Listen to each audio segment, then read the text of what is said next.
Hello friends, welcome to my YouTube channel study. कैसा हम दोस्तों? उम्मीद करता हूँ अच्छे होंगे। दोस्तों आज हम बात करेंगे RRB NTPC result CBT one की कॉमन कट ऑफ के बारे में। जो कॉमन कट ऑफ क्या है दोस्तों, ये नया शब्द है, ये क्यों आया इस वीडियो में मैं आपको बताऊंगा कंप्लीट। तो आरआरबी चंडीगढ़ जोन की इस वीडियो में आपको मैं बताऊंगा कट ऑफ। उससे पहले मैं आपको बता दूं, जो भी चैनल पर नए आए हैं वीडियो को लाइक करना, शेयर करना, चैनल को सब्सक्राइब करके बेल आइकन जरूर दबाना, जिससे जब मैं अगला वीडियो अपलोड करूँ तो उसका नोटिफिकेशन आपके पास तुरंत ही पहुँच जाए। इसमें आपको बताऊँगा मैं आपको कि जो आपके एग्ज़ाम होने हैं वो किस प्रकार से होने हैं, और रिजल्ट जो आपका जारी होने वाला है वो 15 जनवरी तक रिजल्ट जारी होने वाला है। तो उसमें जो आपकी कट ऑफ होगी वो किस प्रकार से डिक्लेयर होने वाली है, क्योंकि आपका जो 90% चांस है दोस्तों मिनिमम क्वालिफाइंग मार्क्स की तरह होगा। जो आपकी कट ऑफ ईएलपी टेक्नीशियन भर्ती 2018 की जो हुई थी उसमें रिजल्ट जारी हुआ था सीबीटी वन का। सीबीटी टू का तो अलग हुआ था, लेकिन सीबीटी वन का कॉमन हुआ था। वो किस प्रकार से हुआ था, कंप्लीट डिटेल इस बताऊंगा इस वीडियो में। तो एप्लीकेशन दोस्तों सबसे पहले आपको पता होनी चाहिए कि 1,25,00,000 टोटल एप्लीकेशन संख्या आपकी भरी गई है। इसके बाद जो अप्रोक्स अटेंडेंस है टोटल 45 से 50% लगभग। इसके बाद जो संख्या जो होती है मतलब 50 से 53 लाख के आसपास है जो एग्ज़ाम दिए सीबीटी वन का। उसके बाद जो सीबीटी टू होगा उसमें 20 गुना से लिए जाने हैं। आपकी पोस्ट कितनी है? 35,200। इसके 20 गुना आप कर लो बड़ा, 20 का गुना 7,04,000 की संख्या है दोस्तों। 7,04,000 कोई मामूली बात नहीं है। लास्ट ईयर आपके मात्र 2.5 लाख कैंडिडेट बुलाए गए थे। क्यों बुलाए गए थे? क्यों? मात्र ग्रेजुएशन की पोस्ट थी उस समय। इस समय आपकी 12th की भी उस समय 12th की नहीं थी, तो इसकी वजह से जो कट ऑफ थी वो लास्ट ईयर ज़्यादा गई थी। अगर नॉर्मलाइजेशन कट ऑफ होती है तो उसके बाद अगर आपका जो रिजल्ट कॉमन होता है तो आपकी कट ऑफ अलग होगी। वो किस प्रकार से होगी बात करूँगा इस वीडियो में। जो इस जोन में आपकी दोस्तों चंडीगढ़ जोन में आपकी लगभग 11 लाख फॉर्म भरे गए हैं, 11,73,000। और अटेंडेंस यहाँ पर लगभग 45% है। यानी कि लगभग यहाँ पर मैंने संख्या गलत लिख दी है, यहाँ पर आप कैरी कर लेना।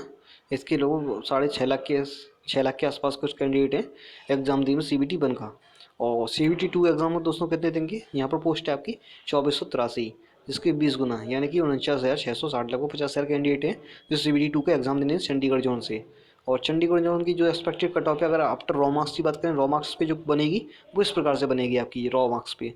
और इसमें आपकी 2016 की ये कट ऑफ है। 2016 में जो वैकेंसी थी मात्र 304 वैकेंसी थी, इसकी वजह से ही कट ऑफ सबसे ज़्यादा जो आई थी जोन की, जनरल की। आज वैकेंसी देखो दोस्तों, 2883 वैकेंसी है। लास्ट ईयर से कितनी ज़्यादा है, कई गुना ज़्यादा है। इसकी वजह से आपकी जो कट ऑफ है वो डाउन जाने वाली है। इस बार आपकी 12th की भी स्टूडेंट्स हैं, ग्रेजुएशन के भी स्टूडेंट हैं, ये भी आप ध्यान में रखिए। इसलिए मैं आपको कट ऑफ मैंने आपको अच्छे से बताई है, बिना किसी भेदभाव के, और अच्छे से डाटा पे आधारित बनाई है मैंने।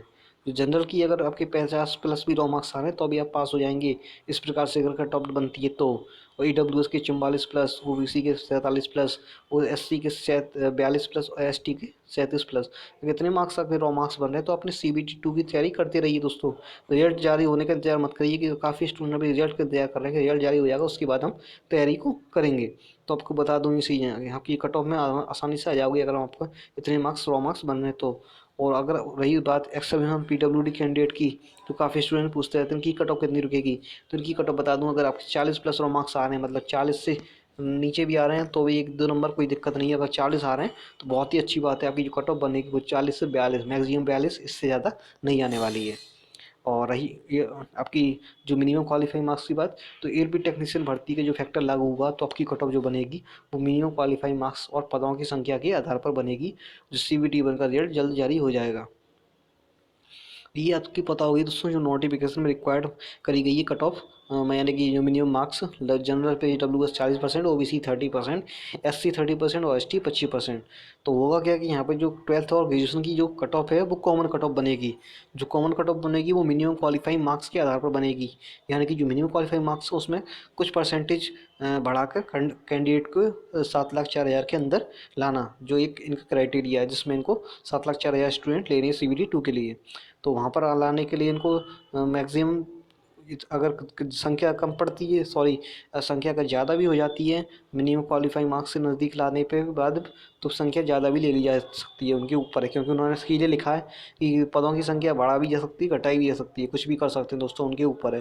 लास्ट ईयर भी आपका सीबीटी टू का एग्ज़ाम होने के बाद पदों की संख्या 18,000 से 14,000 कर दी गई थी। तो इस बार भी कुछ भी कर सकते हैं, और चुनाव का समय है, कुछ भी कर सकते हैं दोस्तों।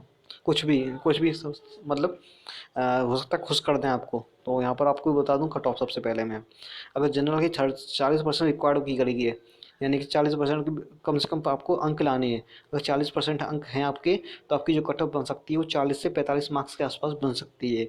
और अगर EWS के में 40% के आसपास भी आ रहे हैं आपके भी, तो आप भी अपनी तैयारी करते रहिए। 40% से ज़्यादा आ रहे हैं तो, और आपकी जो कट ऑफ बन सकती है वो 40 से 43 में बन सकती है। इसी प्रकार से OBC के वो 30% आ रहे हैं, तो आप भी अपनी तैयारी करते रहिए। आपकी जो कट ऑफ बन सकती है वो 35 से 40 के आसपास बन सकती है। इसी प्रकार से SC के अगर 30% आ रहे हैं, तो आपकी जो कट ऑफ बन सकती है वो 30 से 35 के आसपास बन सकती है। इसी प्रकार से ST के अगर 25% आ रहे हैं, तो आपकी भी जो कट ऑफ बन सकती है वो 30 से 35 के आसपास बन सकती है। मिनिमम क्वालिफाइंग मार्क्स फैक्टर लागू करने का तरीका दोस्तों यही है। और ये इसके 90% चांस है दोस्तों, मैं आपको बता दूं, इसके 90% चांस है कि आपका रिजल्ट इसी प्रकार से घोषित किया जाएगा। क्योंकि कुछ चीज़ें लीक हुई हैं विभाग से ही, रेलवे बोर्ड के विभाग से, जिसमें ये बताया गया है कि अभी जो क्वालिफाइंग मार्क्स से आधारित कट ऑफ बन सकती है। क्योंकि स्टूडेंट्स इतने मिल नहीं रहे हैं कि 7,04,000 के अंदर आ जाएँ और कट ऑफ आपकी 70 से ऊपर रहे।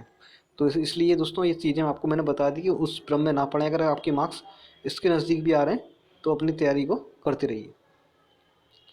उसके बाद है दोस्तों, ये आपकी सीटों की संख्या पता होगी। 10+2 के लिए 10,628 गुणा करके आपके मतलब 2,12,000 25 इतने कैंडिडेट CBT के एग्ज़ाम देंगे। 10,000 पोस्ट हैं आपकी। और आपकी यहाँ पर बैग कितनी पोस्ट हैं आपकी? 5 पोस्ट हैं ये आपकी, ये आपके नेम और पोस्ट, और लेवल 2 की और उसमें लेवल 3 की। इसके बाद आपकी जो ग्रेजुएशन की पोस्ट हैं वो आपकी हैं 24,000, लगभग 24,000, जिसके 20 गुना यानी कि 4,92,900, मतलब 5 लाख कैंडिडेट CBT2 का एग्ज़ाम देने हैं। यहाँ पर टोटल 8 पोस्ट हैं ग्रेजुएशन की। तो ग्रेजुएशन लोगों ने, ग्रेजुएशन जिसने भी की है वो 8 पोस्ट अप्लाई करेगा।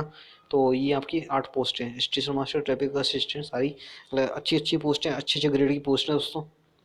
इसके बाद जो आपके 8 टाइम्स लिए जाएंगे दोस्तों CBT2 के बाद थर्ड स्टेज के लिए, ये आप ध्यान रखना। उसके बाद आपकी नेगेटिव मार्किंग 1/3 है, ये आपको पता होगी। अब एग्ज़ाम की बात कर लेते हैं। तो आपका एग्ज़ाम दोस्तों किस प्रकार से होगा? ये आपकी कॉमन एग्ज़ाम है, यानी कि लेवल 2 के लिए कॉमन होगा, लेवल 3 के लिए कॉमन होगा, लेवल 4 के लिए कॉमन होगा, और लेवल 5 और लेवल 6 के लिए भी कॉमन होगा। ये 5 एग्ज़ाम है दोस्तों टोटल। तो क्या सारे 5 एग्ज़ाम आपको देने पड़ेंगे? तो 5 नहीं देने दोस्तों। मैं आपको से बताऊँ कि जो भी पोस्ट आपने सबसे हायर भरी होगी, मान लो आपकी ग्रेजुएशन से अप्लाई किया, तो कहीं ना कहीं आपने लेवल 6 की फॉर जॉब भरी होगी। तो लेवल 6 की भरी, तो आपको उसी का एग्ज़ाम देना है। उसी के अंक के आधार पर आपको इसमें से किसी में भी नंबर आता है, अगर लेवल 6 में नहीं आता है तो वहाँ पर आपको पोस्ट मिल जाएगी।